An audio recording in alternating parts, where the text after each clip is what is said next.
Yes, go ahead and make your jokes now. I know you're going to. It's inevitable. I know this crowd. Y'all my people. Good evening, ladies and gentlemen out there in YouTube land. I am Deleted Scenes. Now I'd like to welcome you to the other side of midnight. That's right, human being American and YouTube Ronin. Already in the chat. FKHC 2005, sometimes known as Tim.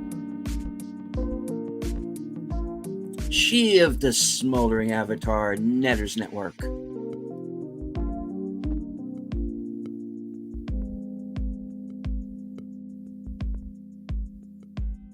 The View with Drew, friend of the channel.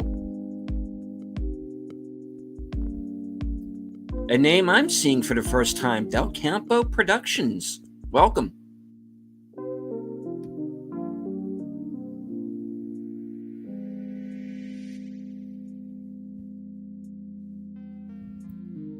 Lemon Pie.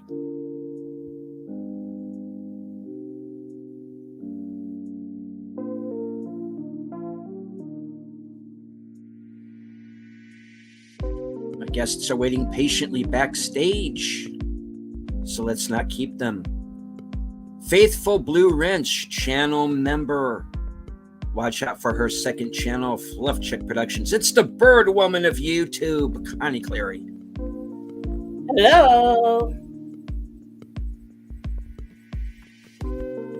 Yeah, this guy. I'm gonna rehash the joke.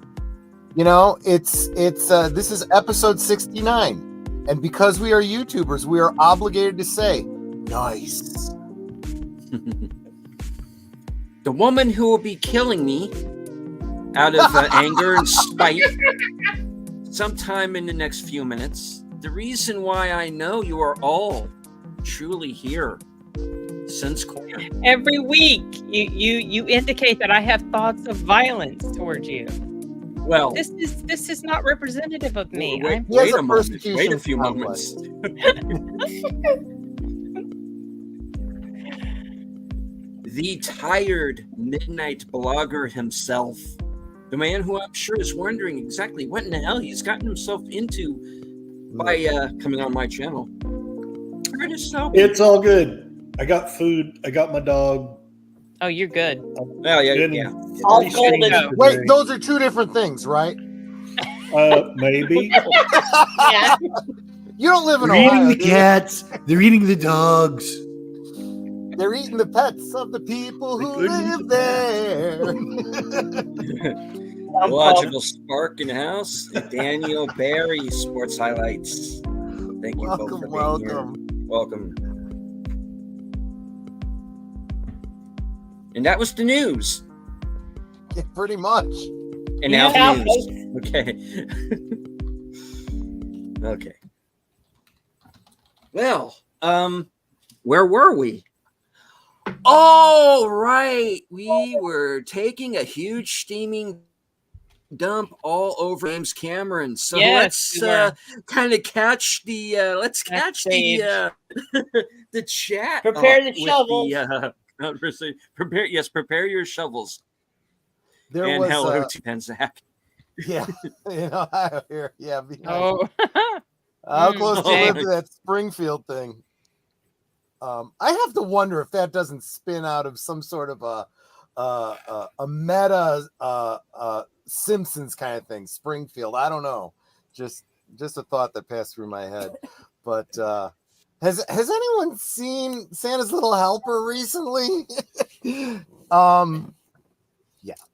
There was a Go ahead. huh?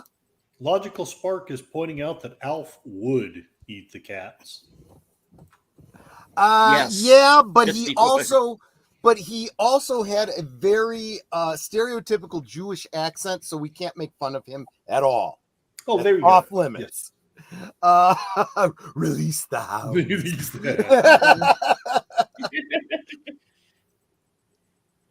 Yes, we were talking about this in the backdrop. Yes, you brought this article to my attention. Yeah. I started out talking about this on my stream on Friday because my stream was about remakes and not the way you generally think of them. Remakes aren't always bad, or historically haven't always been bad. Sometimes the remakes actually surpass the original. And we talked about a couple of examples of that, and then we talked about some films and franchises that we think are due for a remake, not in modern Hollywood, but theoretically. But we started out with this article because James Cameron came out saying that he's got plans for the future of the Terminator franchise, and part of his plan is to completely throw it all out and start over again. Now, Sin and I were very much in agreement, and don't let me speak for you. I mean, correct me if I'm wrong, but that neither one of us trusts Cameron with anything. But I said that I thought that the idea was sound if it's not him, if it's someone competent, because I feel like the Terminator has gone so far off the rails, and the original story could benefit from updating because of all of the robotic and AI, advancement that we've had, that they could kind of work into the story. But one thing that he says here, new Terminator stories will focus on core principles without relying on old iconography. And I immediately took that to mean we don't need Arnold Schwarzenegger or any other particular person for every single film. I think that's been a big part of what's kind of hampered the series. I don't know. I just wish maybe he should just come up with some completely different thing and not even connect it with the Terminator. What? He can't. He can't let this stuff go. Coming up with something new? The only new thing he's going to do is a story about blue aliens. Oh no, wait a minute, that's not new. No, it's not. Me, I liked Ferngully. Yeah, good point. The Smurfs. Dances with Smurfs. Mm-hmm. Dances with Smurfs. Yeah. Yes, that's basically what it was. Yeah. Oh gosh, you are really traumatized by that episode, aren't you, Mark? I think so. Yeah. Blue balls. Oh.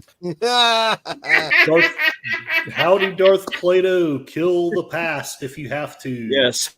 Hello, Darth Plato. Yeah, I get that. I would say Darth. I get that, Darth Plato, and that's probably exactly what which is ironic because it's his own past, So, I mean, if we're going to go down that route, well, you're an old white guy, so you shouldn't have any say in this at all. We need to erase you entirely. But, put that aside. I'm not saying forget the Terminator, but I do think it's time that when you get to the point that we have with like Halloween, and we've done this with Terminator as well, where it becomes a choose your own adventure kind of situation. It is time to step away and start over with a cohesive narrative if you want to do anything with that franchise ever again. But, there's nothing wrong with saying, you know what? It's done. We're done. I agree. I wish that's what they would do. As much as I miss Arnold in the role, they really just haven't been up to the same quality as the first two. Every other one he's been in. And I was going to say, do you really want to see Arnold at his age still trying to play this role? No. Yeah, I think it's. No, it's just sad. It's actually just sad. At this point, yeah. And I love Arnold. I'm not saying I'm not besmirching him at all, but it's what he needs to do at this point in time is do more of these character bits like he was doing, like Maggie, like Aftermath. Hmm. Maybe every once in a while do something like Sabotage to like What for his I old want fame. James Cameron to do is another True Lies with Arnold as an older secret agent, maybe on his final Yeah. mission. That would You be know? brilliant. Or King Conan. I would love to see a King Conan with him as, he's an older guy on his throne. Maybe Alita his son 2. challenges him. I would love Mhm. Alita too. Well, isn't Alita 2 happening now? Well, I don't know. Didn't Is I- it officially? There's always rumbles I've about never the heard possibility. anything official I haven't about heard anything confirmed, which is a real bummer No? because I enjoyed the heck out of that movie. it. I loved it. It was really good. And hello I think- to Jessica Hardo and John Doe Juggalo has joined us. Hello. Hello. Hello. After MASH. After MASH, yeah. D. Penzak asking, why did the film's number 3 on go off the rails? Was it a story issue or a Cameron issue? Well, Cameron kind of stepped away, didn't he? Yeah, he did. He didn't Yeah. direct. He didn't direct anymore. And number 3 is one, and I do this with a lot of these long running franchises. There's movies in the series that, oh yeah, that was a terrible movie, but then some of the ones after it are so bad. It makes Did that you- one look good. Yeah, and I think if you revisit number 3, it's not that bad. It's There's okay. Yeah, a lot of it's good just things about it that I think we've forgotten about. it's not as it's not up to par. But it came after T2, which are really big shoes to fill. Right on. I thought the female Terminator was hot. She was okay. You- I mean, she was all right. I wasn't overly impressed with her performance. And it was really hello. unfortunate that Edward Furlong wasn't back. That is true, actually. Right. Hello, Joining us in everybody. the panel, Woo! Welcome, Outlaw my Bill. partner in Hey, crime, Bill. Outlaw Bill. Hello, everybody. I was having fun calling some NFL football Sunday night football. Oh, football's happening? Yeah. DJ Ronnie G has joined us in the chat, And Bill, go ahead. Sorry. Hey, and our man from the future, Sashi. Hey, Sashi! Sashi! I am now effectively running the Outlaw Bill Sports Network, the Ocho, Nice. Right on. Oh, calling football games. You haven't missed much, Sashi. We were just bashing James Cameron. And he And Jim's deserves it. Landscape. Good evening. Thank you for joining us. And Space Fraggles here. Right on. Sweet. hey, Space. Bill, I promise not to sing any Disturbed on this panel.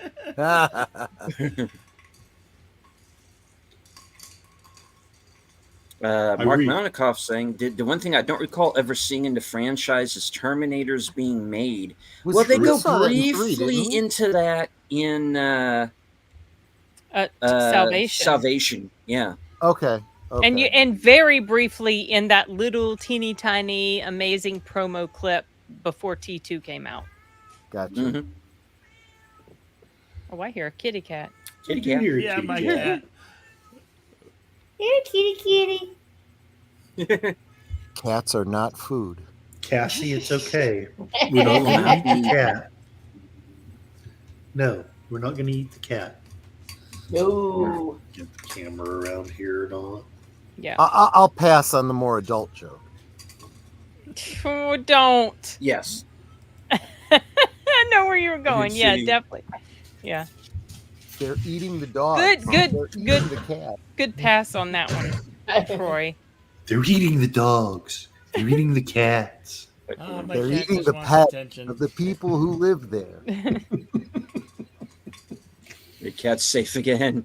Yeah, exactly. Cats are overlords, not AI. Have you seen the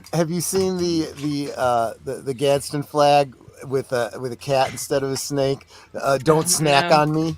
No, I haven't seen that. That's funny. She's Let's playing. see, My cat's playing with a little plastic cup. Oh, She's playing with it. doggy. adorable. Hey, doggy. Oh. There's Cassie, Hello. Hey, my look at the overpaid face. assistant who shares all the news with me. Oh.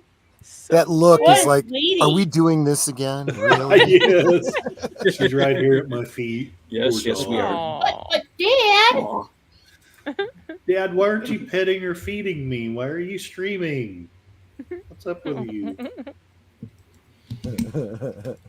All right. There was a question in the chat that I wanted to go back to real quick. Jessica Harder says, I'm so glad James Cameron didn't make Jurassic Park because nobody would get a 4K to her day. Oh gosh, yeah. Yeah, Jurassic Yeah. Park is another one that's kind of gone off the rails as far as I'm concerned. Yep. And I even liked the third movie, and nobody likes that one. But, I mean, to me, it's the first one and the third one, and honestly, I can stop there.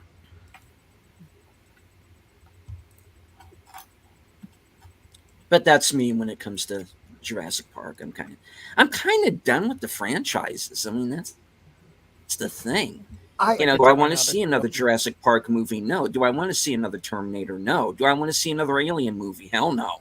I mean, I'm just kind of done with franchises. I mean, it's time for somebody new to come along. There was a time, and we can debate when this time ended, but there was a time when sequels were considered a bad thing in Hollywood. The idea of the idea of a sequel was cringe-inducing, and I feel like that changed with The Godfather 2. The Godfather 2 basically told people, yeah, sequels are okay. And I'm not opposed to that message, but you have to know when to stop. When to say the story has been told, time to walk away. Mm-hmm. that's the thing. There's some people that don't. And hello, Jesse Green. I do like how Darth Plato thinks. I want to see all those franchises because I want to hear you guys roast them all. Yeah, there have been a number of channels that have said that. It's like, who was it who said Brie Larson is what made my channel, so keep it up, Brie. I did a live stream one time on my channel, and the subject was movies that deserve a remake. Movies that deserve a remake, and there are a few. Like I think that the mindset should be. I can't remember if we've talked about it before on this chat, but remaking bad movies instead of remaking good ones. That was my thought. Yeah. That was part of the there was a couple of things that I said about remakes, what you'd have to do or what you can't do. If a movie is classic enough that it's universally loved, there's no reason to make a sequel, or to make a remake of it. Leave it alone. Yeah, agree. And I said things like The Wizard of Oz, Back to the Future. These are films that nobody wants to see remade. Ghostbusters. I was just thinking that. And when you tried it, look what happened. Yeah. But there are a lot of films that were good. They weren't terrible. They were good.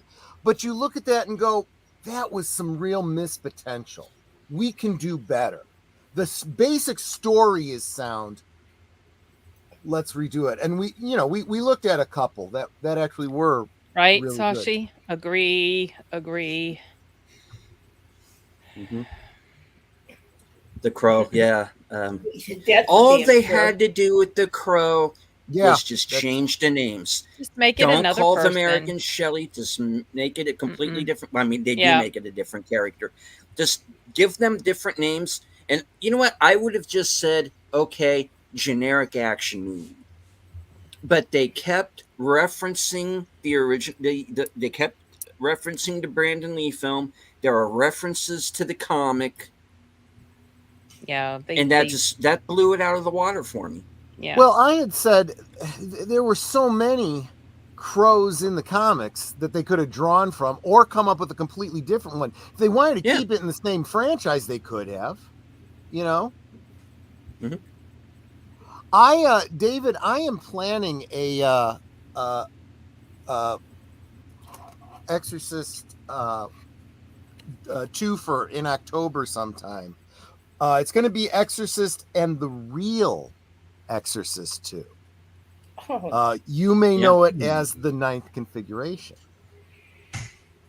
We'll get into that when I do the remake. Yeah, I don't get how you think that's an I'll Exorcist explain. sequel, though. I'll explain. Okay. I'm one of the few who likes Exorcist 3 more than the first Oh, Exorcist. 3. Well, I don't know about it. Yeah. 3 is actually a really good movie. Yeah. That 3 and I have- 3, that great jump scare that even made my dad. In the hallway with the person Yeah, coming after. and- Oh, yeah. Yeah. Oh, Mhm. so good.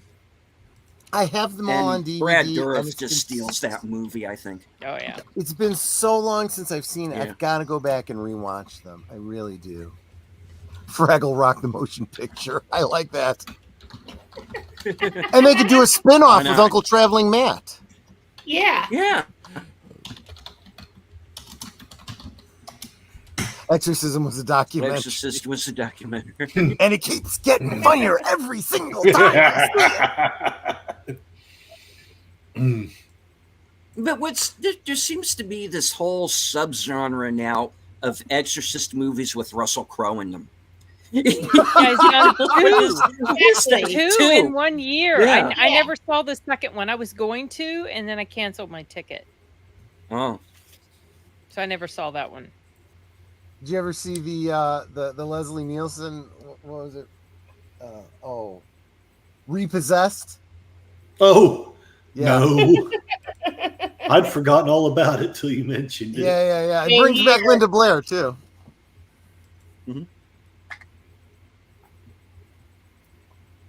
Jesse's saying, I'm surprised they haven't made a Fraggle Rock movie. They I'm haven't surprised done too. anything with any of the Henson products since that failed. No, they're Stupid. sadly collecting. They're sadly collecting dust. Yeah. They Uh-huh. did that terribly ill-conceived TV show that was.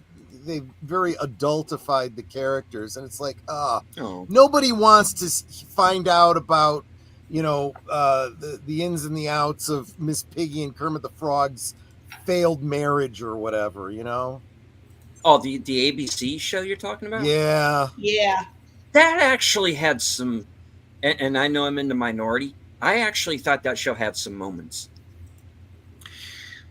You know, the one that I liked that nobody ever talks about was Netflix's attempt at a Dark Crystal series. I figured you were going to say that. I never watched that one. I I didn't see it actually either. like that quite a bit, but nobody, and who knows, maybe you guys might be saying the same thing about it because it was also kind of adultified, but not in the same way. It was basically you just got to learn more about the world and about why the Mystics and Skeksis were the way they were, and I thought it was really interesting. But I was originally intrigued by the idea, and I was, going to make sure that I got a copy of it for my brother and whatnot. But after my brother passed away, I completely Oh. lost interest because he was the Dark Crystal fan. I understand. The movie, The Dark Crystal, is on Tubi, or the series, Jesse? Probably the movie. The series, Probably I think, movie. is on Netflix. Okay. Yeah, I and they think it's where- canceled I it. think it's Yeah, where they they canceled it. Yeah. They deleted Yeah. it? Yeah, they deleted it. Canceled It it. It's was not on there It anymore? got willowed. Yeah. it didn't do well enough. Oh. And I didn't hear usually that. I will be one of the first to say, well, it deserved it. But in my humble opinion, this one did not deserve it. But Hmm.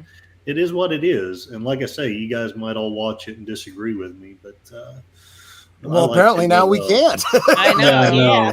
I know. I heard. Wow. I heard. I'm mixed sure it's reviews available on on the high seas. Right. I heard Oh, good I'm sure reviews it for is. that. Yeah. Darth Plato with Fraggle Rock was a vehicle for socialism. I don't know where you're getting that, but then again, I was like 7 when I saw it, so Fraggle Rock socialism. Socialism. all right. Well, I mean, I suppose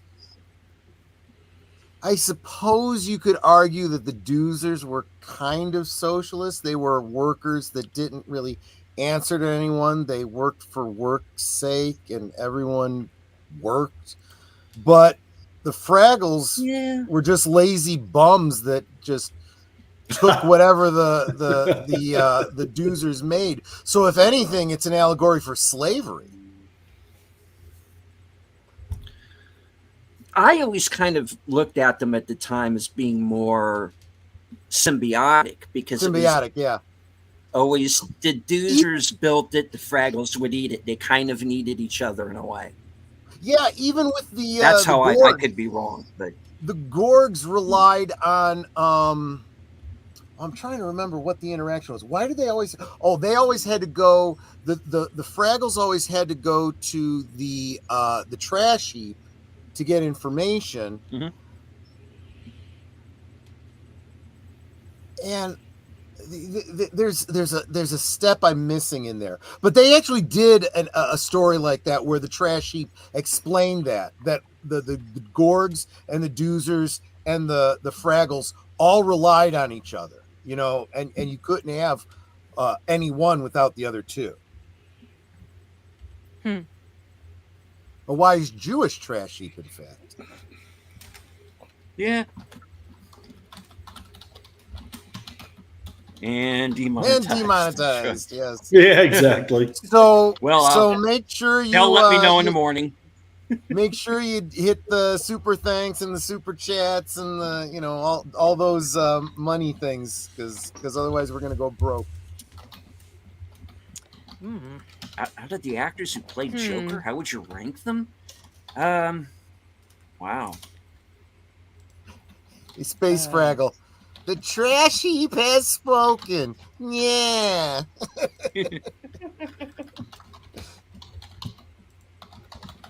The Pensex says that Dark Crystal or Age of Resistance is still on Netflix. Just check. Oh, really? Okay. Well, I don't have All right. Netflix, Well- but maybe one of you guys can check.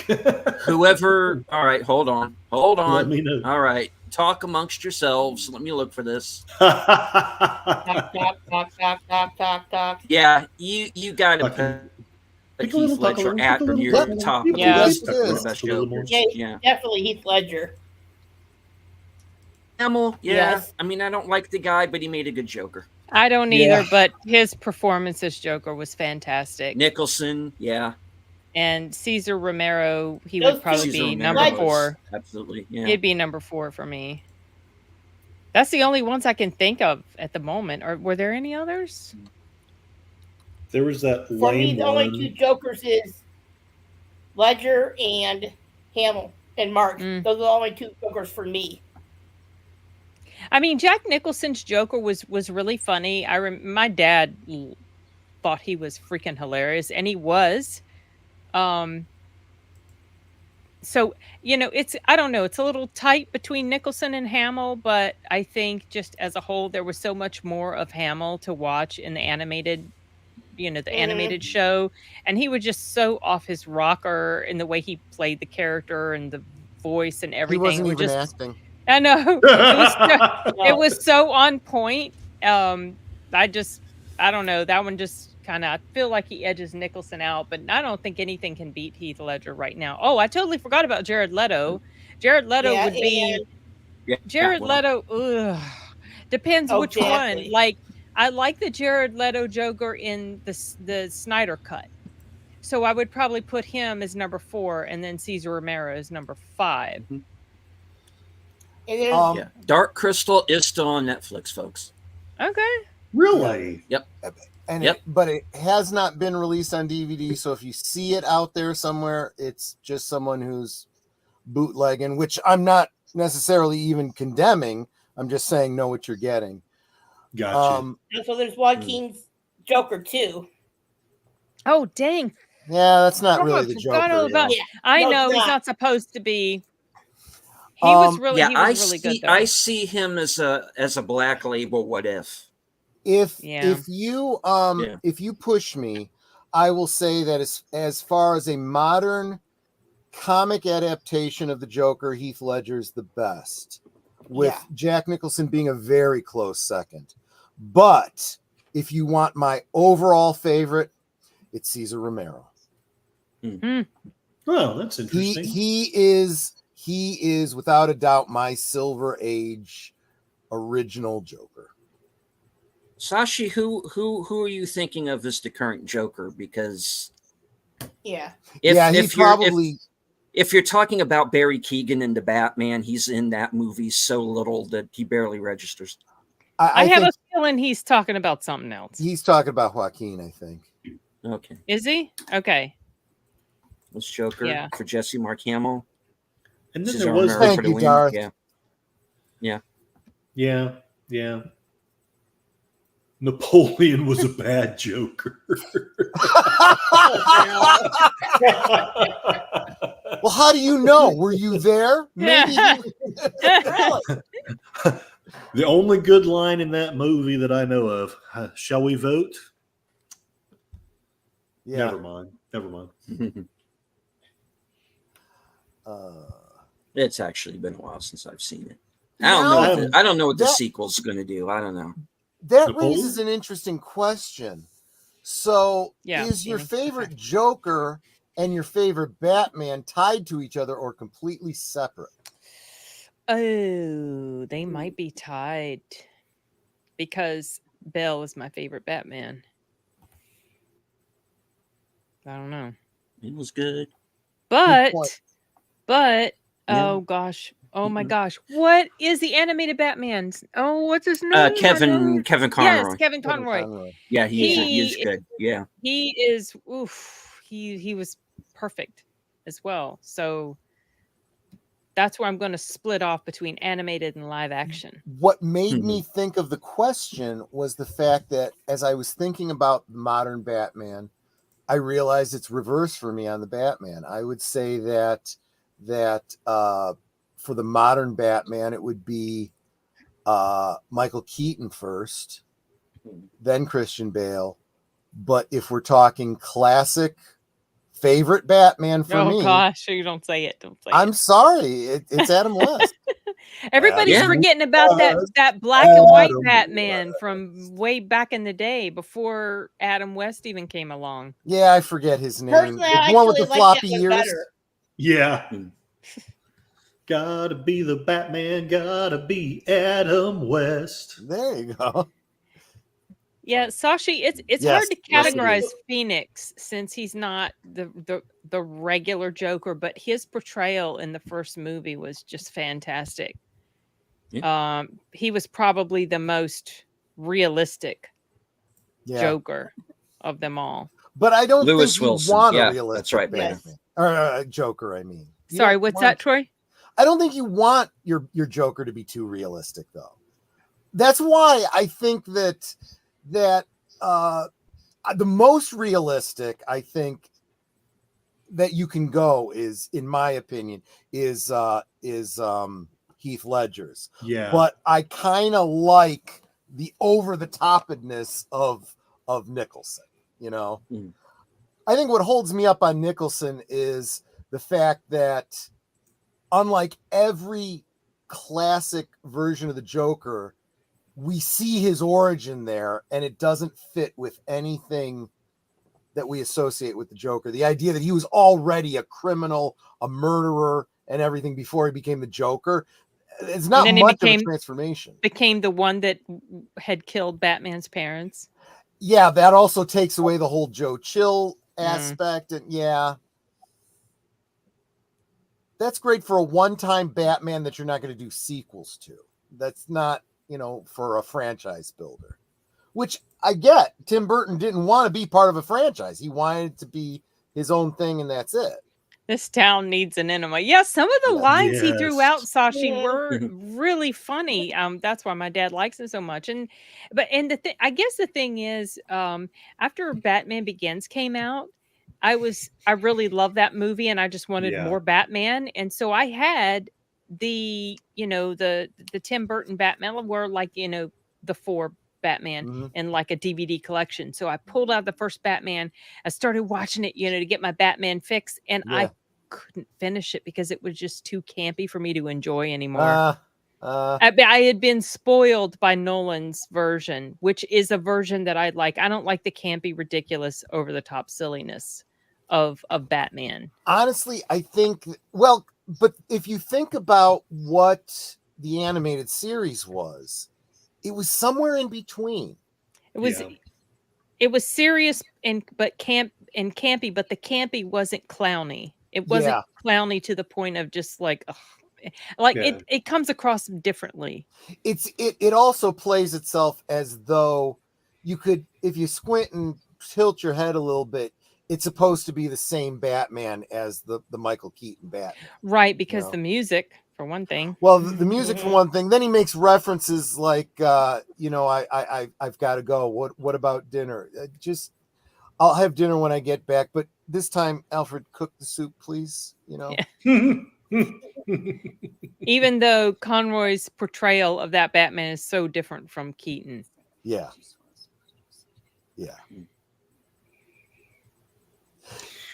Is anyone else aware of the fan fiction on YouTube of Batman 1919? No, I haven't seen that. I'll have to look Very into it. familiar. No, way. I know there's. I've heard. I think I may have seen the one where Batman comes up against Yes. Alien or Predator or Predator, something. One of yeah. the Predator. Yeah, I have not seen the 1919 one. How about the Grayson? I don't want to call it a fan film. It was more like a fan trailer. I have not seen that. No, I haven't seen it either. I Oh, do know. goodness. I thought that they had made that as a feature, but it was like a bootleg or something. I could be wrong, They didn't make it. but As a feature. I know it was meant to be a feature at one point. Batman versus Cthulhu? Holy Mm. crap. I'll take it. And I Fan fiction. left it in Batman the versus- private chat. For all of you guys, check out Grayson in your own time. We obviously can't play, or I would recommend against playing it here because Yeah, I don't want you to. really should. risk it. You really should make sure that Yeah. the director gets his because he made no money off of this. This was not something where he did a kick fund or anything like that. He did it all himself. There's this great. Actually, what's even better than the trailer itself, that's what it is. It's a trailer for a film that would never be made. There's this great scene where Commissioner Gordon is standing in, I think he's in Wayne Manor in the library, and it looks beautiful with all the books and everything. And the director said, yeah, all those books, I found out what the lending policy was for every library within like 40 miles of my house. And we got the shot, and then I had to return all the books. Oh, wow. Yeah, that's how this was done. That's fantastic. It implies enough story that you know what's going on with it. And it's like, I would love to see this movie.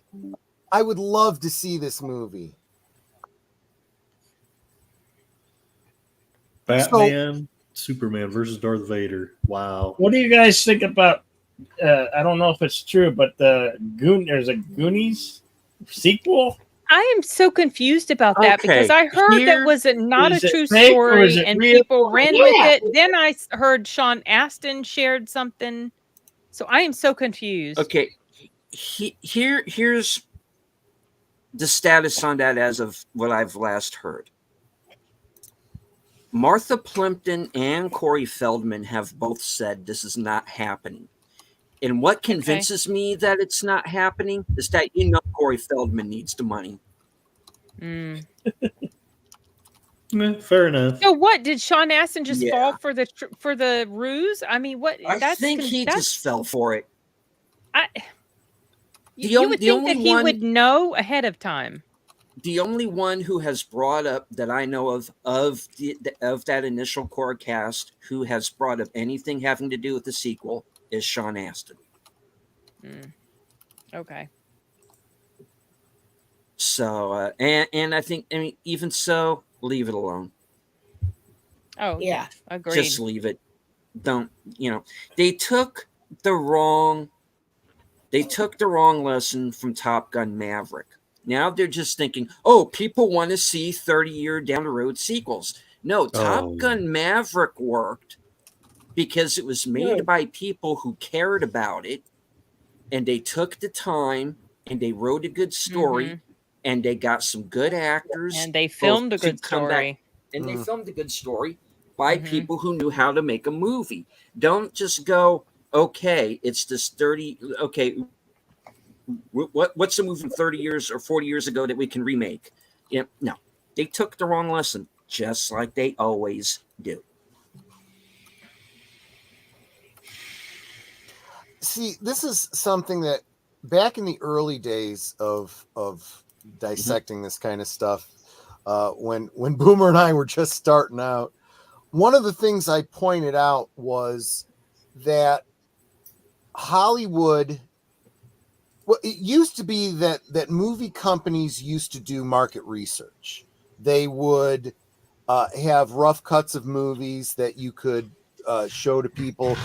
There'd be people with clipboards at the mall that would say, hey, would you like to make $20 to sit and watch a movie for 2 hours and tell us your opinion of it? And they would do this, and movies would be changed long before they were ready to be printed, based on public opinion. You read about it in the behind the scenes all the time. And like I said, they would pay for these opinions. Now they literally have access to everyone's opinion on the internet for free. Yeah. And they actively reject it.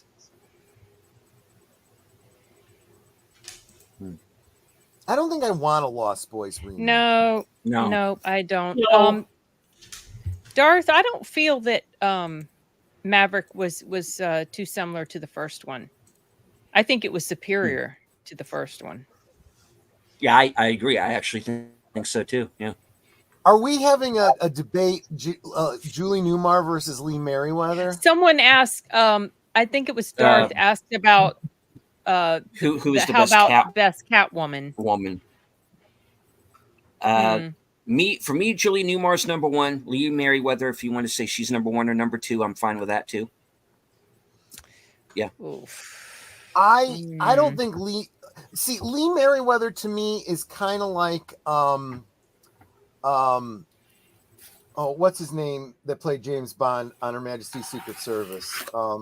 George Lazenby. Yeah, she's kind of like Lazenby. You only get the one shot, and I don't think that's enough to. It's kind of unfair to judge her based on that. But of all the episodes of the original Batman, the movie that she appears in, that was my favorite portrayal of Catwoman. I was kind of traumatized by her apparent death in that. As a kid, I was kind of crushing on Catwoman, and that bothered me. So it really did shape my whole thought process of the Batman Catwoman relationship and whatnot. Which also kind of when I finally got to Batman 89, I was like, okay, she's not dead. That's good. I like that. I like the idea of Catwoman having 9 lives, as her superpower. Eartha Kitt. Yeah. Eartha Kitt. Yeah, I forgot about Eartha Kitt. Yeah, they're about to bring her up. Shirley Patterson was the best Who- Catwoman. She Shirley- was the first one. Oh, Okay. okay. My favorite. Fair enough. I'm parting ways with all of y'all on this one. My favorite is Michelle Pfeiffer. Yeah, No, she was pretty good. She was pretty good.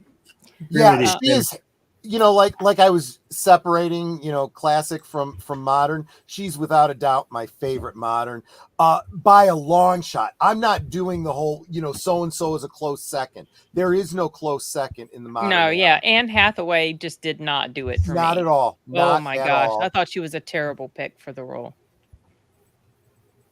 The worst. Yeah, I wasn't impressed with her.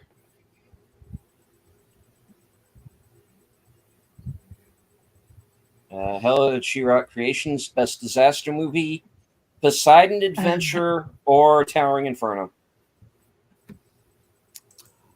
Do you want to come down in a tower or climb up in a boat? Yeah. And Jesse, Your pick. I think the confusion is I didn't say anything about Maverick because I haven't seen Maverick. You that haven't seen Maverick? I just haven't gotten True. around to it. I Dude, have it on Wow. DVD. Dude, Wow. you should have seen that on the big screen. I have it on DVD, and I haven't. You should have seen that on the big screen. There's a lot of movies I should have seen on the big screen. That's worth the big screen experience. but Yeah. Seriously. Wow. Oh my goodness. You tell him, Sin. You tell him. You tell him, Sin. I was trying to convert. I was trying to just like convert everyone when that film came out. I was like, you must see this on the big screen. You must. Well, This was made I for had the big wanted screen. to, and then Oh, life Troy. just got away from me. Oh. Just guys, It was in theaters It happens. forever. It happens. It was in It theaters happens. forever. Sometimes it comes back, so keep your eye out. Yeah. So I was just going to suggest that. If keep you in see mind, it, when you see a comment in the chat from me or deleted scenes, it's possible that it's coming from both of us, and that means one typed it and it came out on both of our names because we're sharing the stream. And so don't be confused. I didn't say anything about Top Gun Maverick. Yeah, I would say boot him. Boot him. Yeah. Yeah, okay. There we go. I refuse to see Maverick. you know what? I was doing my I was doing my sports thing tonight. I have the I power kept on- too now. Oh, we'll funny. see for how long. Go ahead. You realize though, deleted, if both of us are out of the stream, that makes Sin bigger so people can see her better. You'll get better ratings that way. Oh, no. Don't do that. there you There we go. go. Okay, look. I'll just Perfect. there. Oh, best screen ever. It's like, So wrong. that's like Give what him help, Disney Sin. did. That's like what Disney did to Daryl Hannah. Troy, that Oh makes my two of us goodness. Well, good. I'm glad to know that not everyone is immediately on the current thing. Dude, that movie was in theaters for months. I've never seen it. I'm And it came sorry. back too. I never At least saw it, once or twice. Oh my gosh. Okay, I'm leaving. and I refuse to. I- I'm never coming back to this stream. You guys have just ostracized Oh me. my gosh. Like if there's a movie that deserves to be watched on the big screen, it is Top Gun Maverick. Just because the jets and the cinematographer. Oh my gosh. I saw that movie 5 times on the big screen. I think Iron Eagle's due for a sequel, another sequel. Didn't they do an Iron Eagle too? They made a They whole did do an bunch Iron of did. Eagle. They Yeah. made a whole bunch of them. Well, only 1 and 2 were any good. I don't think I saw the second one. First one was better. And Troy is canceled, Sasha. Yes, he is. Well, I guess now I'll have more time to go see movies. Right on. I was trying Bill, to say you that- were saying. Yeah, I was trying to say that I was watching the football game and they kept from Peacock, and Peacock kept on showing the same 4 block of commercials, and one of them was a block for the commercial for the Joker movie, the Joker sequel. And and I never knew I could get so tired of watching a badly done trailer. And I think the movie's gonna do badly, so I don't. It doesn't sound good. Well, they just kept on playing it over and over because it was horrible. To endure that, watching it over and over again like that. Yeah. I'm gonna see it, but I'm not optimistic about it at all.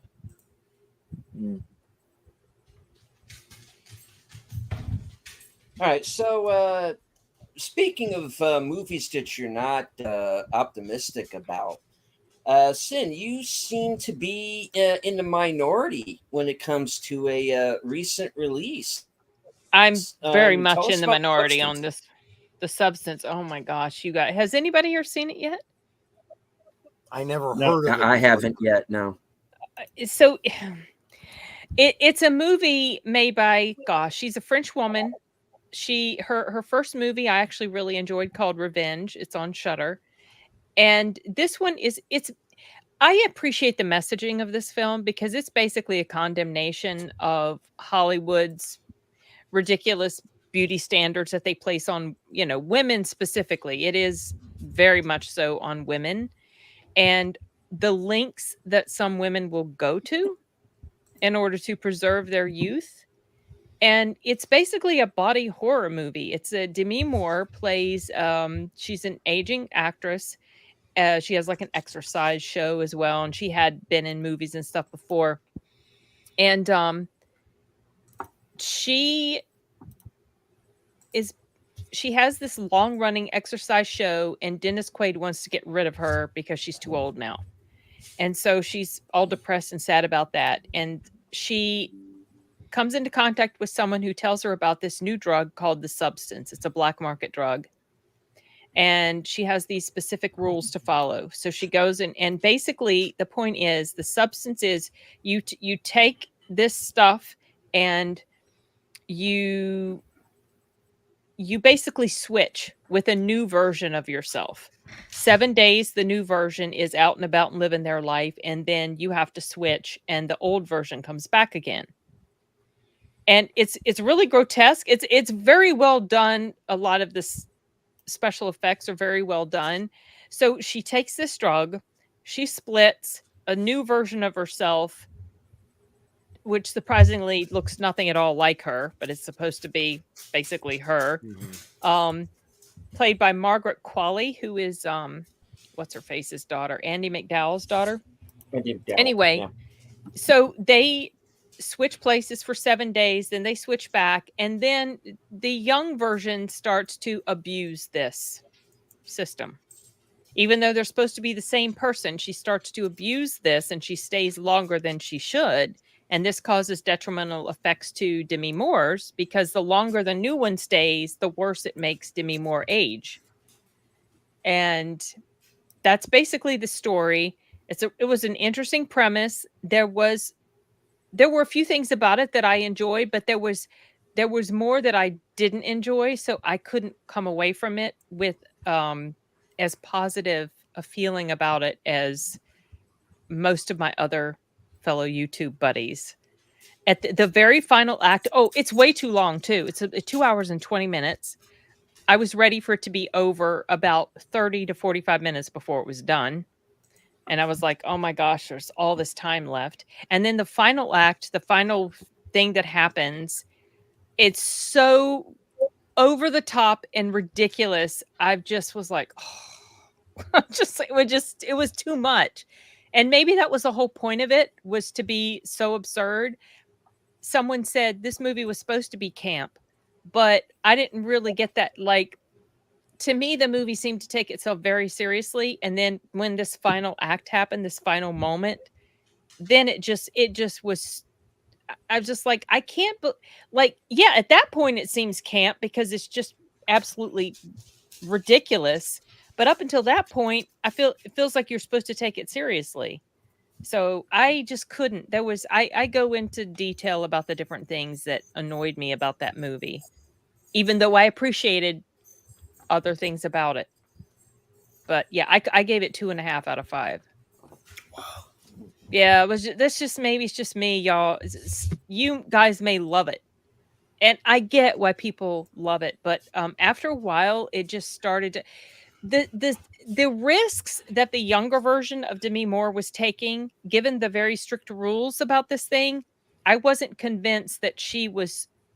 I wasn't convinced as to why she so quickly and easily started taking these risks, given the seriousness. You know, it just like it just didn't click with me. Oh, and then there's other stuff too. Like there's this super old person like bent over and can hardly move, and then the next moment they're running downstairs and running down the street. You know, like stupid inconsistencies like that just got under my skin like crazy. I don't know. Just it bugged me, y'all. We're talking about the substance. The substance.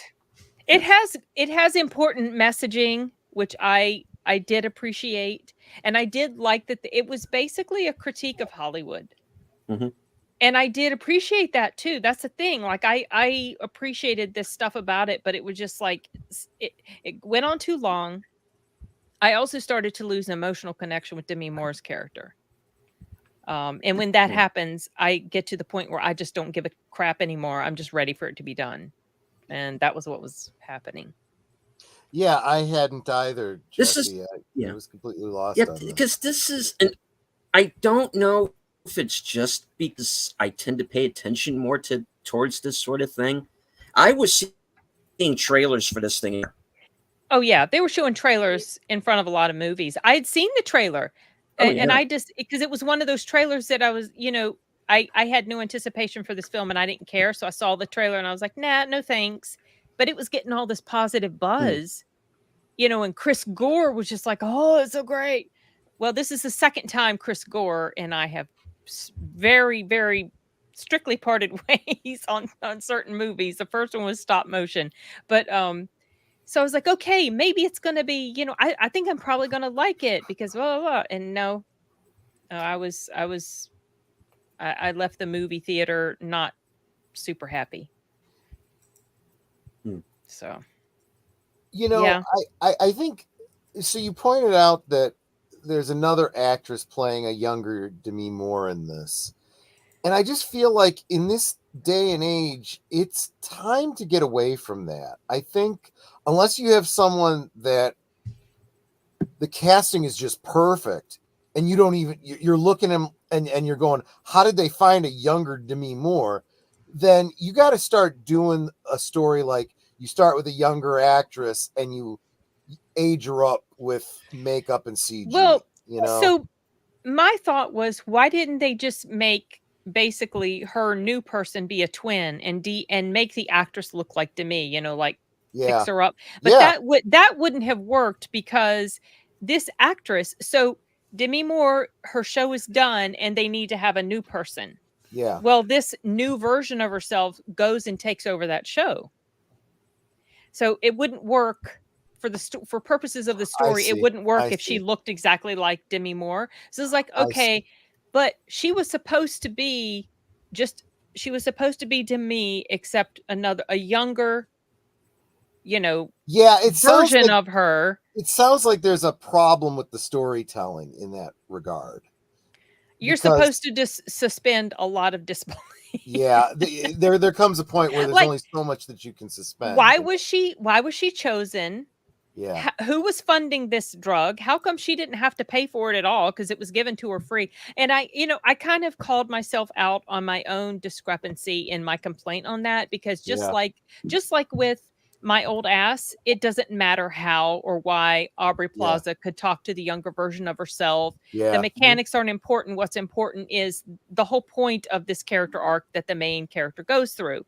The same could be applied to this movie, but for whatever reason, it doesn't work in my brain for me. From what you've said about both movies, it sounds to me like the suspension of disbelief is similar, but there has to be a payoff to it. You have to be willing to suspend your disbelief because the story is so good, so on point, so well told. And it worked in My Old Ass. It didn't work for me in this. It sounds like the story wasn't on point, so you are not willing to suspend your disbelief. That's a good way to put it. That's a good way to put it.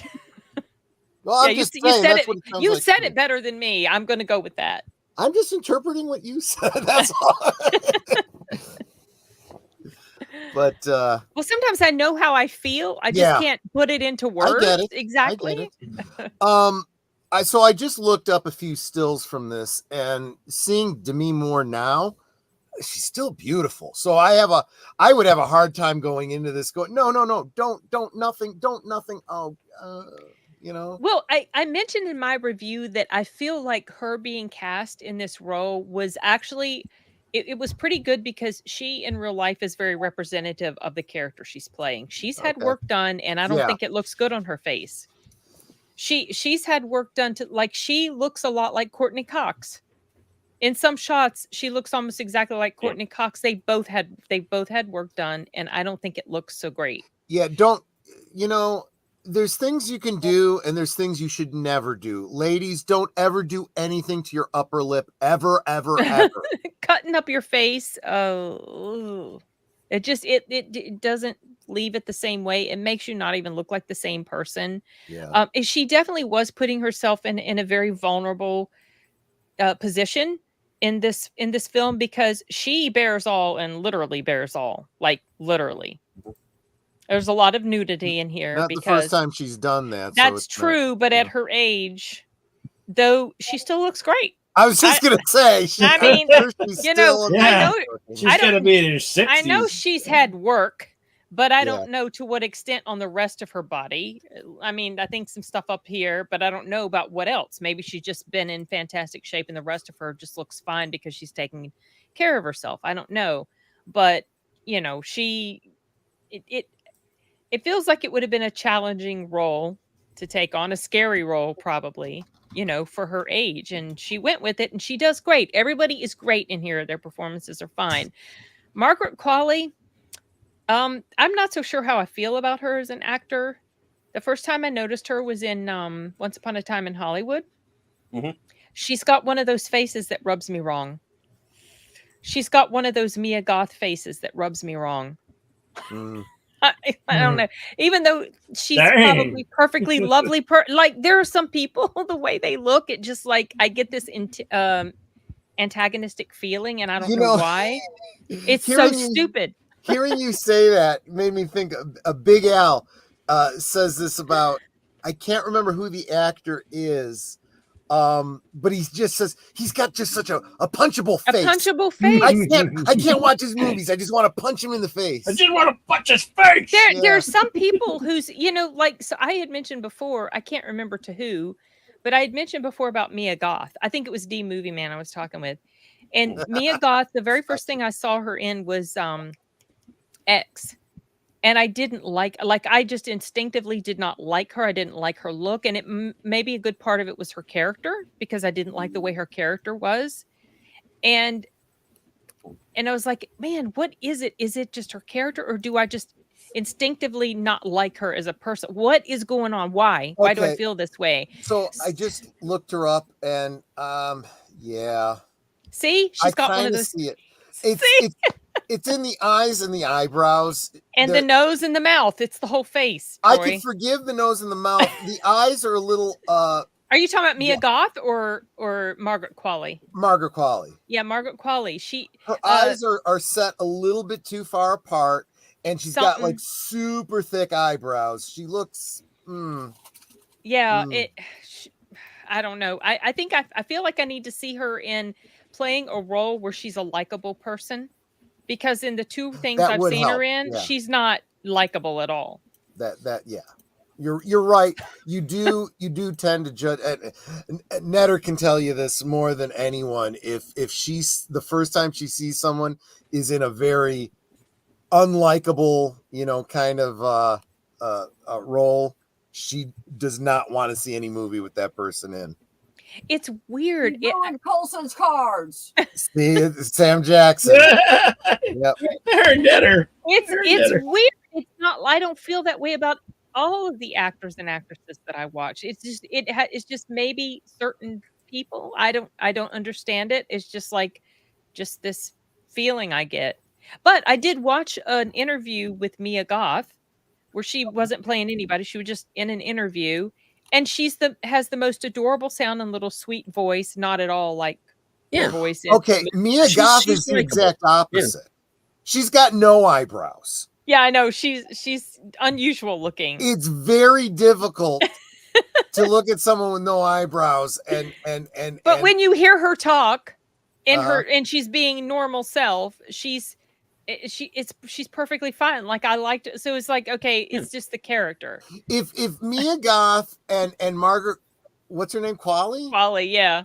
If they could like even out the eyebrows between them, maybe they'd be doing better. Margaret Qualley played one of those Manson chicks in Once Upon a Time in Yeah. Hollywood. So Yikes. yeah, she did. And in this one, she plays a certain. I mean, she's a good actor. But whoa, it's just something. I don't know. I need to watch her in something else before I decide I really don't like her. Anyway, whatever. That's the substance. You have to have a strong stomach. There's a lot of nasty stuff that's shown in there. So, yeah. Hey, Joe. Sashi. I Welcome, just Joe now read Coppola. Sashi's comment.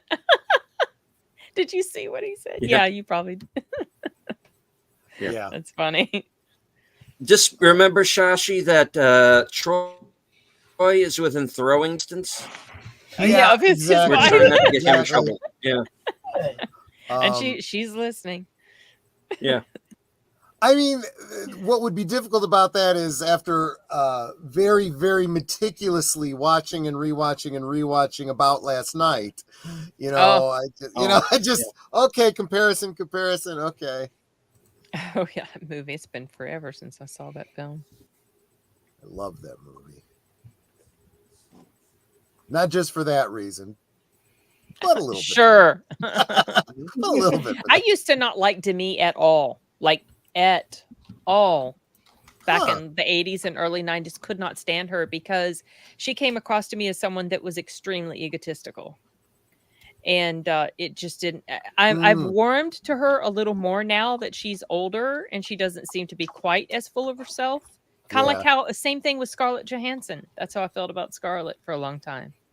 I never really thought much about what she was like outside of her roles. Let's face it, the first thing I think I saw her in was St. Elmo's Fire. Yes. Mhm. And I liked her well enough in that, and kind of tried to see every movie she did after that. But About Last Night really hit home for me, not just because of her. It was the Chicago setting. It was yeah. soundtrack. Everything about that movie I just love, And then when Netter and I started dating, we actually went to that pub that's in the movie, Mother's. Oh, okay. It was like half a block from where she lived, so we went there a number of times. So that movie just has a very, very fond place in my heart. It's understandable. Hello to Tommy and the Guinea Pig Collective. Thank you for joining us. What Tommy, a title. Hello. All right. Hello, Tommy. Jesse said, I can talk about a movie from the 70s, and some people have heard of these movies. Others don't care until there's a remake, and they treat it like the original. Yeah, that annoys me. Mhm. Yeah, It's kind of like the movie equivalent of not knowing your history. I remember when I used to make the joke, hey, have you heard that Paul McCartney was in a band before Wings? And I was very disheartened when I said that to someone and they were like, what's Wings? Ugh. Yeah, that's when I knew I was old. Darth Plato says, we're at the point of praising films just because it isn't tied in DEI. Yeah, that's true. You're not wrong. The same as the woke were judging movies for their sociological bent. Yeah, but the other side of that argument is Hollywood's kind of put us in that position. Yeah, they've moved away from telling good stories for good story's sake, and instead they've inserted activism into it. That's why. Yeah, I said this the other night that what constitutes woke isn't the messaging itself, because having a film have a social message is kind of what movies have always been about, especially things like, believe it or not, horror films. Horror films have always been about the existential fears of that generation. It was either a reaction to some Holocaust or pending nuclear war or the Cold War or whatever. They disguise it in zombies and vampires and the axe murderer and whatnot, but it's very much a social message, and nobody has ever had a problem with it. It's when it becomes preachy and very, very much of a one specific extreme political bent. Okay, I mean, on the one hand, you could have Birth of a Nation. Okay. On the other hand, you can have every leftist woke story that we've gotten in the past decade. Okay. Those are your two extreme. Well, I don't know. Maybe Birth of a Nation would be all the way on the left. Now that I'm thinking about it, racism is racism, right? Yeah. But And yeah, these I are the mean, same people. oh, I'm just saying that, the way that I decide what makes a good movie, what makes a bad one, really hasn't changed. The thing that changed things for me was everything going to streaming so fast. And Troy, you brought this up earlier tonight on Geeky Geezers as well. Yep. Is the fact that, back in the day, and I'm talking about the early days of cable, there would be, in some cases, up to a year between the time that a movie was in sometimes theaters more. to when it, sometimes more. Yeah. And but it now, was dependent on how well it did at the theater. If it did really well, you're not going to see it for more than a year, because they might re-release it in the theater. That was why. But if it didn't do well, within 6 months it was probably on cable. And hello, Railway Nation Gaming Clips. Now, it's like, let me put it this way. It's almost like there was more of a reverence. You had E.T. E.T. played in theaters for a year, despite what anybody might say about that movie now, because everybody seems to suddenly hate it now. But back in the day, everybody loved that movie. That movie played where I lived for a solid year plus in theaters. And then eventually airs on cable, airs on television, and it's basically like this 3-year process. Yeah. But now it's almost like, hi, it's this new movie.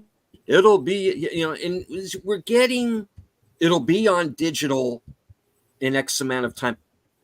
And they're announcing this while the movie is still in theaters. Right. And so you can easily make the decision, you know what, I'll just pass and I'll see it when it comes out on stream. I mean, there's maybe, between now and the end of the year, there's maybe 2 movies I'm interested in seeing in theaters. 2. Yeah. And I'm a guy who used to go every week. Now I don't go. I hardly go, except when we do the mystery movie nights. Oh, dang. I don't go to the theaters anymore. Why bother? I still go all the time. mainly because the movies are just so generic. Yeah. I mean, even the movies I like that I give good reviews to, generic films. I watched last night. I watched that movie Afraid.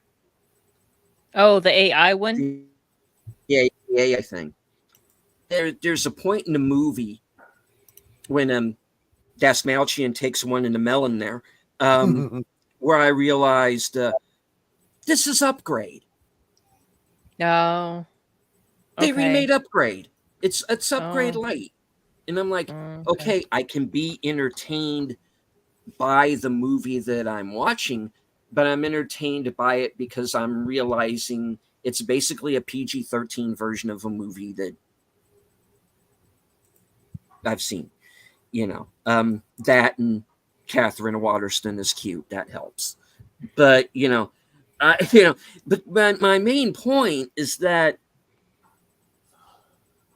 they're putting movies out in theaters these days that feel like they should be going straight to streaming.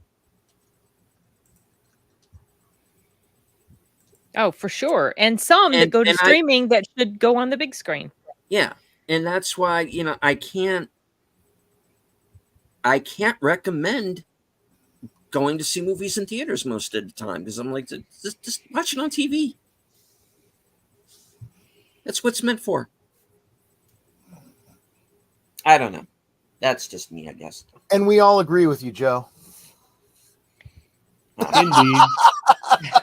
What do you say? Sin looks great on live too. Sorry, just saying. Yeah, no, it's true. It's absolutely true.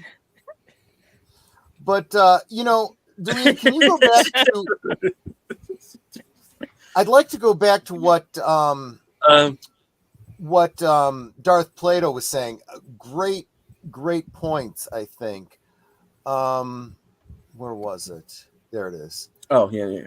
About wokeism? Because I was talking about the difference between messaging and being woke. Woke is virtue signaling social justice, which includes the idea that the white straight males are culpable for the past 500 years of history. Only an oppressor can be woke. I know what woke is. I had to contend with academia for the better part of 20 years. Yeah, it's not, woke is not just movies. It's the indoctrination in academia. It is in games. They're trying to everywhere. It is a ham-handed psyop trying to force people to believe a worldview that is absolutely ridiculous. And the fact is that ridiculous worldview will be accepted by the weak-minded, the so-called useful idiots.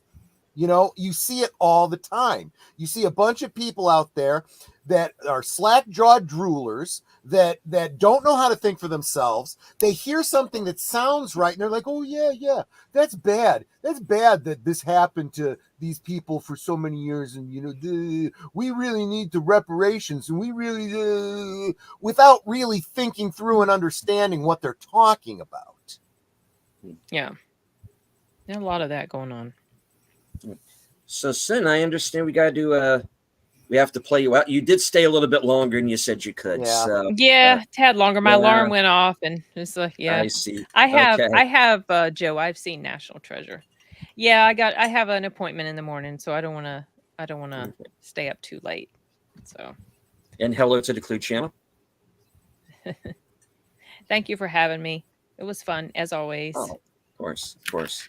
Yep. We must do this again sometime.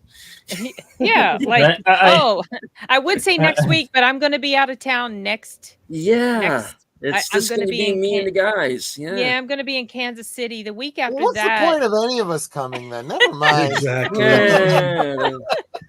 The weekend after that, I'm going to be in. Just kill my show, why don't you? Okay, y'all were here long before me. Yeah. The week after that, I'm going to be in New Jersey, but I do have the capability to stream in New Jersey, so potentially, but we'll see. I'm going to be babysitting my nephews, so yeah. All the love, all the Sin love out there. Look at that. I swear. Anyway, I'll see you guys later. Y'all have a great rest of your stream. Bye. Later, Sin. See ya. Hey, Moira, welcome. Moira. I'm excited for Terrifier 3. Yeah. I'm really excited for Terrifier 3. You would be. Yeah. Can't wait for that. I'm gonna go see a double feature. I booked it. Not seen any of the Terrifier films, even though Me I think neither. I have Oh, at I least one of love them. it. Love Art the Clown. He's Yeah. so sadistic. So He is. Art the Clown, he goes back to Yes. what is it? All Hallows Eve is the first movie he shows up in. Yeah. Mhm. Yeah. Okay. Yeah. And that's on Shudder. So, because eventually I'm going to sit down and watch all of them, hopefully before Part 3 comes out, which will be when about? Bill or Connie, because I know you two will know. Yeah, it comes out October 10th in the theaters. Oh, Yeah. Alright, so got my we're ticket almost for it. there. Yeah. Yeah, I already got my ticket Okay. for it already. Yeah. Well, at least that's when I'm going to go see the double features of the 2 and 3 back to back. So Ooh. yeah. So So- we got Mark who took a nap in the middle of the stream, Well, oh, thank you. and Thank then you. and then, well, you kept it playing and you're back, so I'd say yeah. And Darth Plato says Asians are considered white adjacent. Well, from what I've Sadly, seen, now, yeah. so are Latinos. So it all depends on who they want to be the oppressor and who they want to hold up as the oppressed.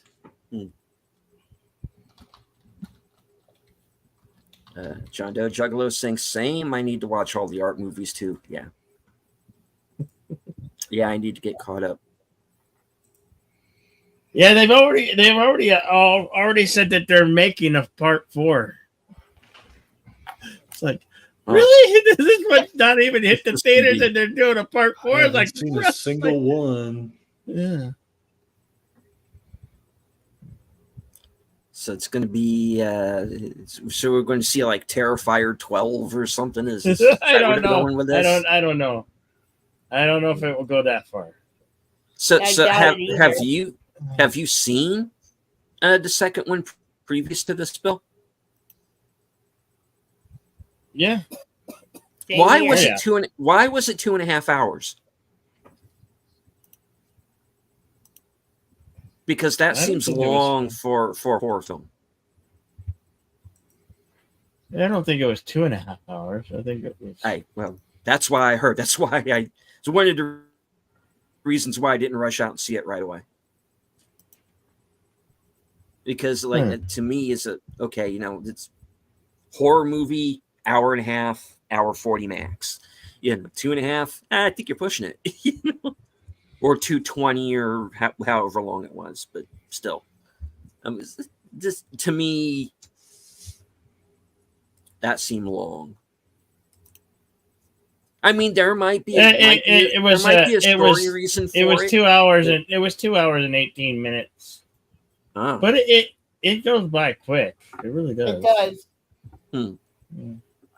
Yeah. I'm getting to the point to where I'm one of these 2 hour, no longer than 2 hours kind of people. You're getting old. Yeah, I could be You're that getting some way. old. But Yeah, I if it think goes that's fast. part of it. Yeah. Yeah. We were Bill and I. We did the Outlaw Josie Wales for Western Cinema today, and we'd come across this this item of trivia where they did a test screening of it for the studio heads. One of which was David Geffen. And David Geffen wanted Clint Eastwood to take 45 minutes off of the film. And this is like a 2 hour, 15-minute movie, all told. And David Geffen said, I want take 45 minutes off of it. And Clint Eastwood said, okay, well, here's the film. You cut it down. I'm going to go across the street to Paramount. You know, so that was his answer. And but the thing that I thought was really funny after hearing that is the year that Eastwood was the head of the grand jury at the Cannes Film Festival. This was like, I think 93, 94, something like that. And he said, I now want to go back and cut 10 minutes off of all of my movies. Because he had sat through all of those movies during that festival. So, yeah, I mean, I don't know. Like I said, you know, every movie is as long as it needs to be. You know, there was a quote, I think it was Roger Ebert, who said, no good movie is too long and no bad movie is short enough. And I'm like, I'm fine with that. Let's see. Darth Plato says, saw Josie Wells the other day. It's a good movie. Good, the Bad, and the Ugly was better. Well, you're in luck because we're doing the Good, the Bad, and the Ugly next week. Yeah. That is a great movie. So stay tuned. That's going to be a fun one. And thank you to the Clue Channel for the $20 super chat. Salute to the Midnight Mafia. Nice. Thank you. All right.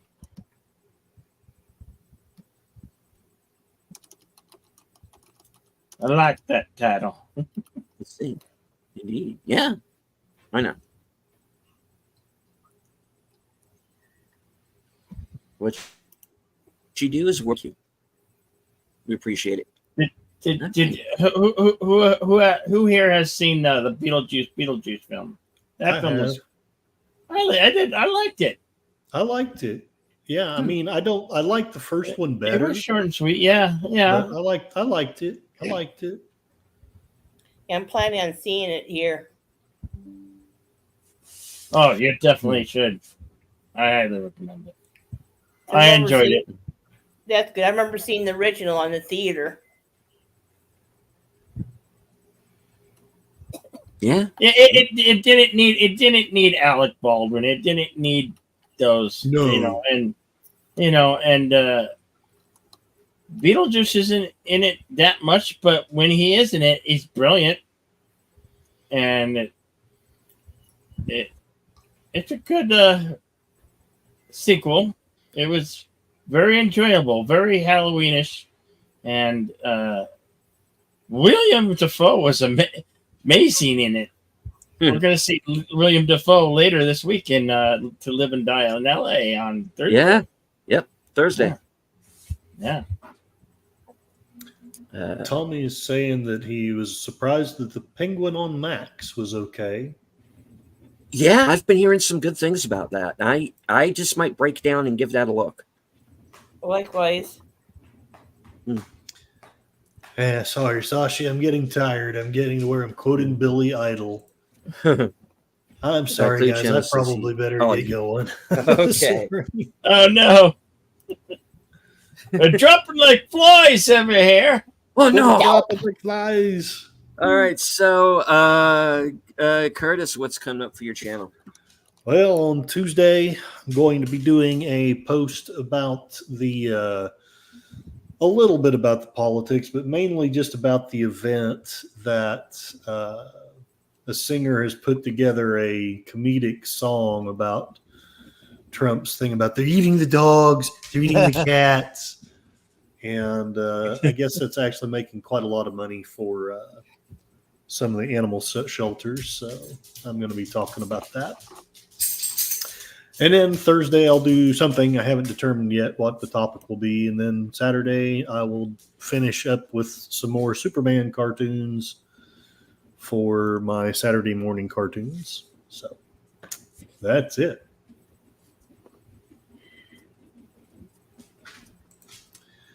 And evening to you, Frosty B. Rock's Insights. I'm sorry. I'm probably going to go here in a bit. Yeah.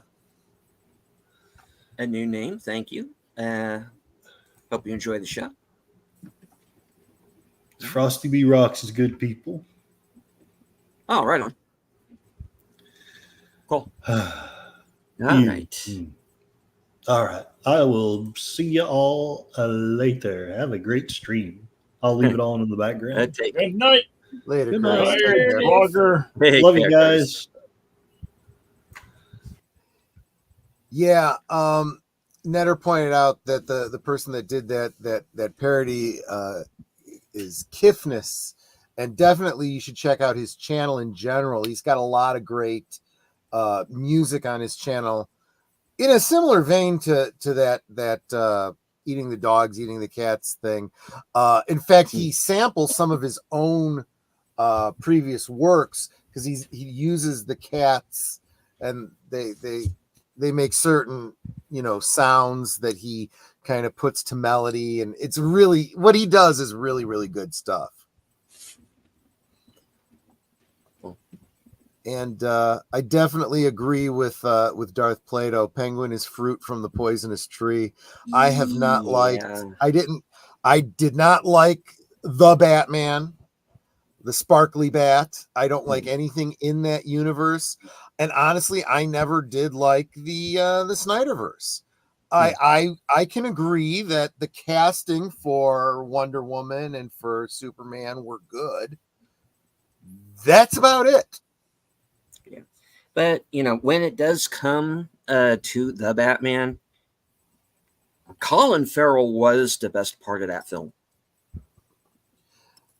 So on that basis, I might be willing, and I'm not saying I'm going to watch it past episode 1, and I'm not saying I'm going to watch it anytime soon.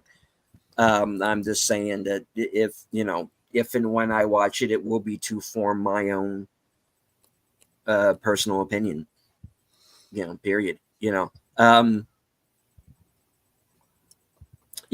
might see it and just decide, one episode and done, or I might. One thing that I have kind of changed my mind about, is that I don't really look at how I rate movies much differently, except to say, like I said, would I say wait for streaming or not? That's the only place I've really changed. But when it comes to a series, and I'm somebody who would give a show 5 or 6 episodes before I decided if I liked it or not. Now I go on an episode by episode basis,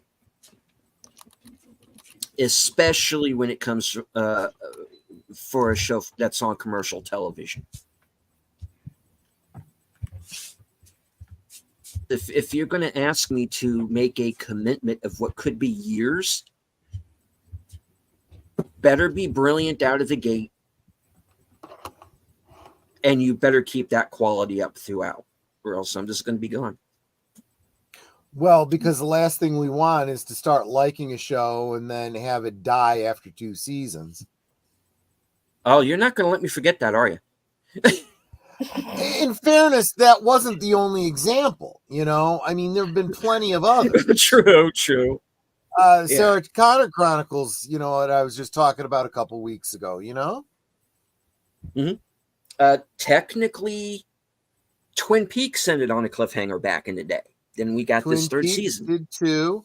Dollhouse. Well, okay, anything Joss Whedon ever touched. Well, no, I take that back because Buffy definitely ran its course. Buffy got an ending, yeah. Even Angel kind of was cut a little short. It ended on a cliffhanger.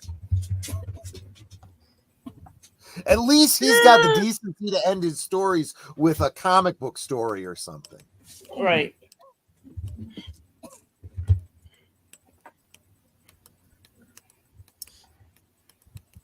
The Batman and Penguin were the Matt Reeves Batman. It was that, which I guess is part of the confusion, having that and the Snyderverse going on at the same time.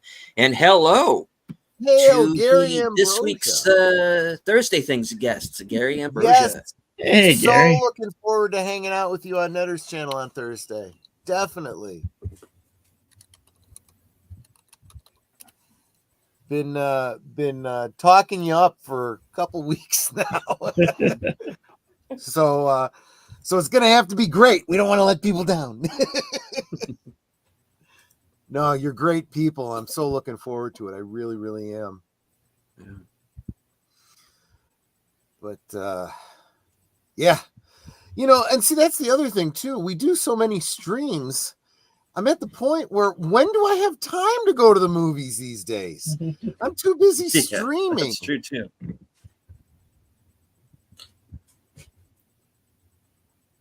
I mean, I'm lucky. Netter and I work from home. That saves us the commute. Otherwise, gosh, I have to get home. I need to get ready for the next stream. It's yow.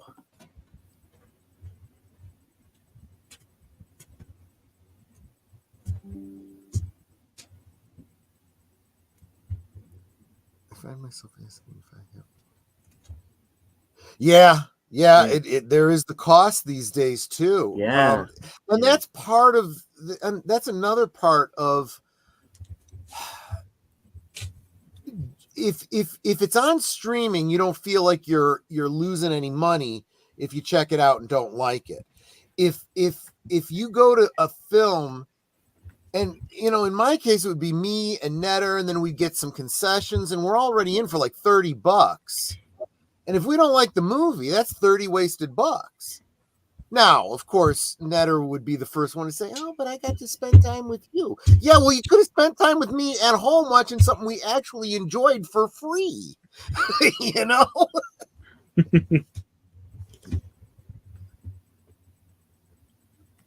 It is getting expensive these days. And this is the other problem with when the economy starts getting bad. People start looking at films and entertainment and say, you know what? If I got a choice between food and medicine and paying the rent, and that, we got to make our choices. I don't need that to live. And especially like I'm always saying about owning a lot of physical media, I've got more DVDs on my shelf than I could probably watch before I die. So if I didn't have the money to stream or to internet or to go to the theater, I would still have enough entertainment for the rest of my life.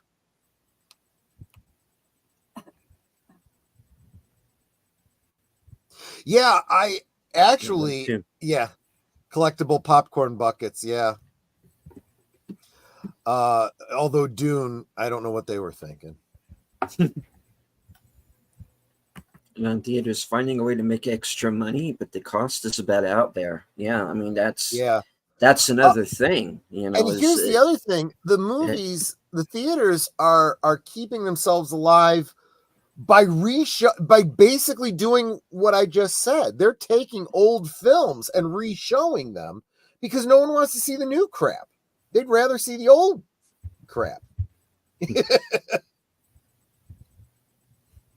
Yeah, I always finish popcorn. Usually I do too. I don't know about you guys, but I like popcorn the next day. I guess it's when it's cold and stale. I kind of like that. Has a better taste to it. I think so, yeah. There are times I will make popcorn early in the day and then just leave it and then eat it in the evening. Nothing wrong with that. I may do that tomorrow. When I see the movies in the theater, I usually go on the $5 days, like at Regal on Tuesdays and Atlas on Mondays. It's cheaper all day. I have heard other people say that they put M&Ms in their popcorn. I've never done that, but I understand the idea. Same with nuts too. But do you put crushed Oreos in chili? I've never even heard of that. No one gets that reference. Okay, moving on. Never. Lethal Weapon 2. there's a line. This is No. Don't know it. he takes the woman back to his trailer, right? And he says he goes into this whole spiel about being a gourmet chef. Uh-huh. And he says, "Well, I'm not really a gourmet chef. All I know how to do is make chili. Would that be with or without crushed Oreos?" That is It's funny. that's where you're getting at. Yeah. I mean, when I used to eat fast food, I'd go to Wendy's and get a Frosty, and I would either eat the Frosty with the chili crackers or with French fries. You're out of here, Mark. You're out. You're out. Out of here. Ooh. When I was growing up, I can see that one, Darth. Yeah, I can see that. That makes sense. when I was younger, my parents said I would put mustard in with the butter and mix their popcorn up with it. See, I've had a lot of different kinds of flavored popcorns, and I guess I can kind of see that. There's all different kinds of ways to do a cheese flavor. A lot of sweet types of popcorn, yeah. Beer and popcorn. Yeah, sometimes that's inevitable, Yeah. whether you like it or not.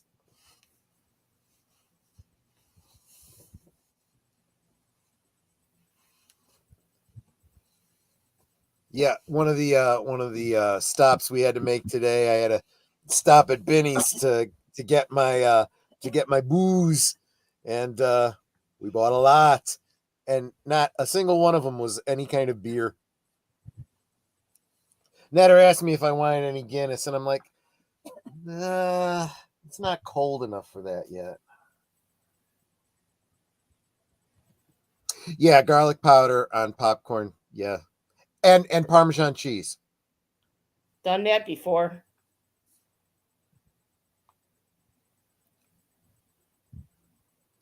Have you ever tried drinking a soda through a Twizzler?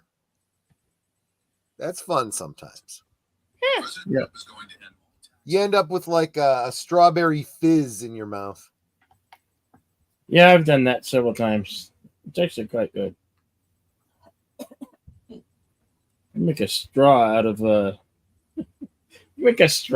licorice. You ever snorted Coke through a Twizzler? No. No. I'm not saying I have.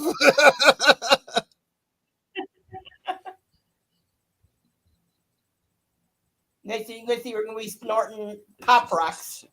But I'll make that to put a checklist to my bucket list of things to do. Oh, I haven't had Pixie Sticks in years. I love Pixie Sticks. I love Pixie Sticks. Too much sugar for me on that one. I don't usually have any. I'm not big on sweets anymore, so yeah, I think some Pixie Sticks might be in order sometime soon.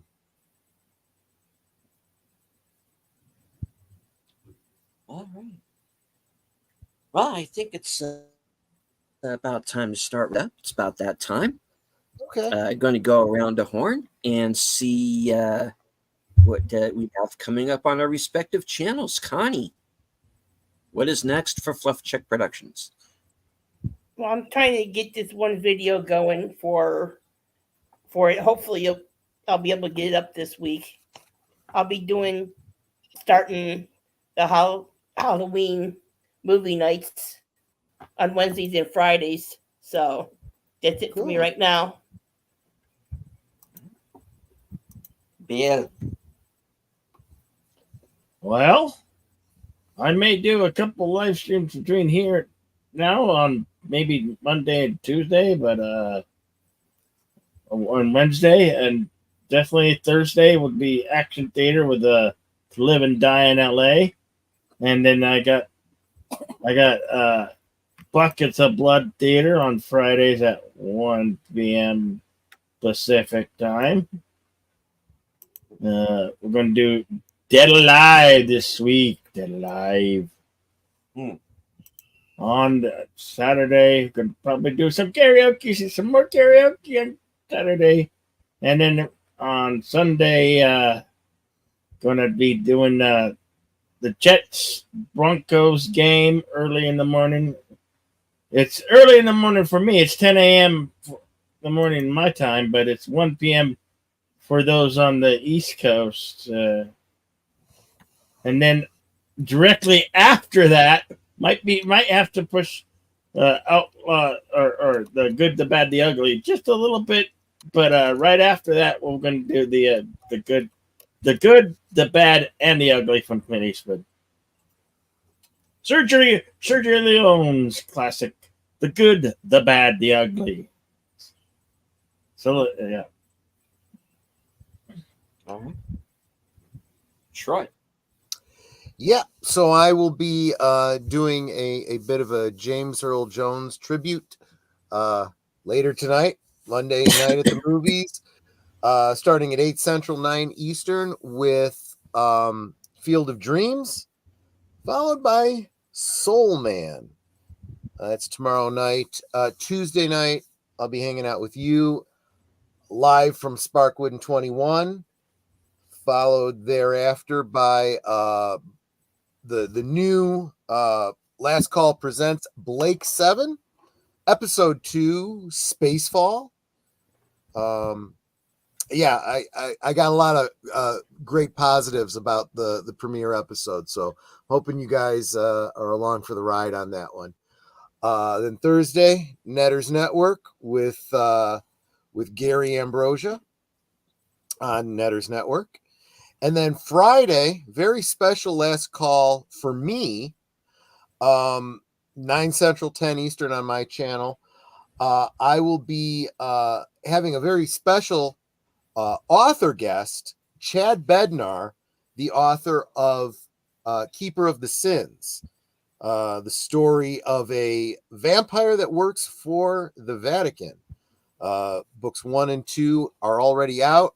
And I understand part 3 is in the pipeline. We'll find out when to expect that and what other books he has in the hopper.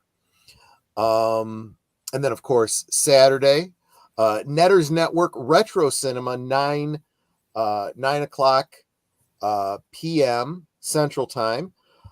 Eight-Legged Freaks. Haven't seen that one in a while. So there you go. That's got a younger Scarlett Johansson in it. Yeah, that's what I've heard.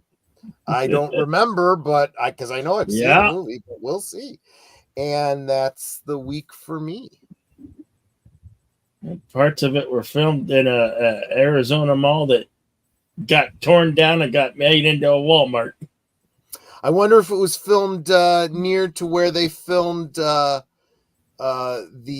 Wraith, which we just saw last night on Big Al Presents. Also filmed in Arizona, I believe. I just noticed your avatar as Pinhead. I love that. I love that. I did that because you had the movies. Yeah, I did that because of yours. I'll retire it for a couple weeks until we're into the Halloween season. Yeah, it's cool. It's groovy. I like it. It is. We got such sights to show you. Yep. Doug Bradley is the Hell Priest. Yeah. No tears, please. It's a waste of good suffering. Jesus wept. Yeah,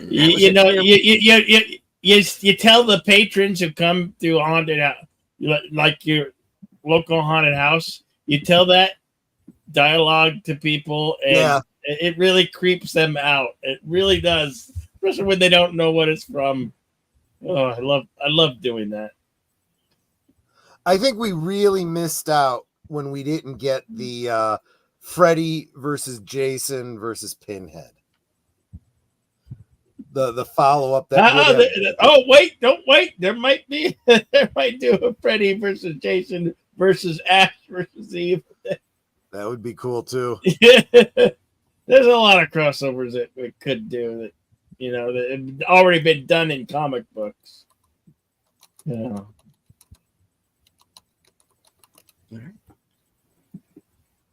Well, that brings things on over to me. What do I have coming up? Push the right button. No, I had We've got several stuff coming up. everything up here. What you talking about with us? All right. So Tuesday, of course, live from Sparkwind 21, where Troy Netter and H. Boomer are going to be joining me as we watch part 13 of The Return. Thursday, as Bill mentioned, I'll be joining him for Action Theater Thursday at 4:30. The film will be To Live and Die in LA. I will be joining Big Al Presents. No, wait a minute. Yeah. Well, later that night, after Action Theater, 11:30, the weekend update. Friday, I'll be joining Big Al Presents for Films with Friends, and we're going to be watching Madman from 1982. Then, of course, Western Cinema Presents on Sunday, The Good, the Bad, and the Ugly. And the Monday after that will be the next Mystery Movie Night podcast. Groovy. So that will be it for me. And hello to Daniel's Hot Topics. Hey, Daniel. So I wish we got a Freddy versus Jason sequel. If it had Kane Hodder in it, yeah, I'd be all for it.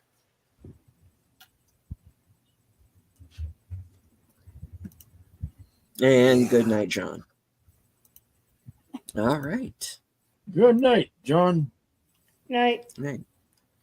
So, any last words before we wrap it up?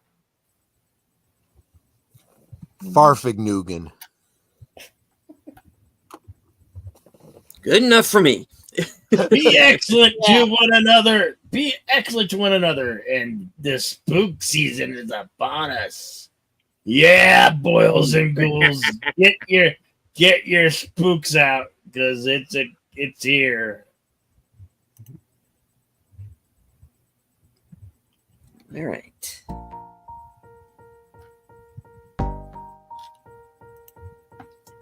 Wait. That's not the usual music. No, it's not. Oh, the hell with it. We'll go with it anyway. I would like to thank everyone who joined us on Twitter. I can't see you, but I know that you're there. Everyone who joined us here in the live chat. Everyone who was lurking, because there's always one or two, which is perfectly fine. You do not have to engage in the chat. Just as long as you enjoy the show, hit the like, share out the stream. And if you are new and you like what you see, please subscribe. I'm 23 away from 2,800. And I wouldn't mind getting there this week.